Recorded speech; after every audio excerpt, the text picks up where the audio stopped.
ആൾക്കാരെ ആകർഷിക്കാൻ വേണ്ടിയാണോ എന്ന് എനിക്കറിയത്തില്ല. ഇപ്പൊ പുതിയ പ്രൊമോ വന്നിട്ടുണ്ട്. സാധാരണ അപ്ഡേറ്റ് ഒക്കെ കിട്ടുവാണെങ്കിൽ നമ്മളിടുന്ന പ്രൊമോയ്ക്കകത്ത് പറയുന്നത് നിങ്ങൾ കാണുമ്പോൾ അറിയാം. അൻസിബ, ഋഷി,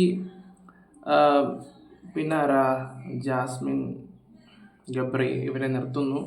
പിന്നെ ബാക്കി എല്ലാവരും സേവ് ആവുന്നു. അവസാനം ഗബ്രയും ജാസ്മിനും മാത്രം നിൽക്കുന്നു. ഓക്കെ, അപ്പോൾ ഇങ്ങനെ കാണിക്കുന്നത് ഇവരുടെ ഒരാൾ എവിറ്റഡ് എന്നൊക്കെ പറഞ്ഞിങ്ങനെ വരുന്നൊക്കെയുണ്ട്. അപ്പോൾ ചിലപ്പം ഗബ്രി എവിറ്റഡ് ആയിട്ട് കാണിച്ചിട്ട് കൊണ്ട് സീക്രട്ട് റൂമിലിടാനായിരിക്കും പ്ലാൻ. അപ്പം ഈ ആഴ്ച ഏറ്റവും വോട്ട് കുറവ് ഗബ്രിക്ക് തന്നെ. അപ്പോൾ ഇത് സീക്രട്ട് റൂമിൽ കൊണ്ടിടാനായിരിക്കാം എന്നാണ് എനിക്ക് തോന്നുന്നത്. കാരണം ഈ പ്രൊമോ ഇത്രയും ഇതായിട്ട് അവർ തുറന്നടിച്ച് കാണിക്കുവാണെങ്കിൽ അങ്ങനെ വരാൻ ചാൻസ് കൂടുതലാണെന്നാണ് എൻ്റെ മനസ്സ് പറയുന്നത്. അപ്പോൾ വോട്ട് കുറവ് ഗബ്രിക്ക് തന്നെ. കൂടുതലും ചാൻസ് ഗബ്രി പോകുന്നത് തന്നെയായിരുന്നു നമ്മളറിഞ്ഞത്. ഇപ്പം സാറ്റർഡേ എപ്പിസോഡ് ഓൾറെഡി ഷൂട്ട് കഴിഞ്ഞ് സൺഡേ കഴിയാറായെന്നാണ് അറിയാനും കഴിഞ്ഞത്. അപ്പം സീക്രട്ട് റൂം എനിക്ക് തോന്നുന്നത് എങ്ങനെയാണ്.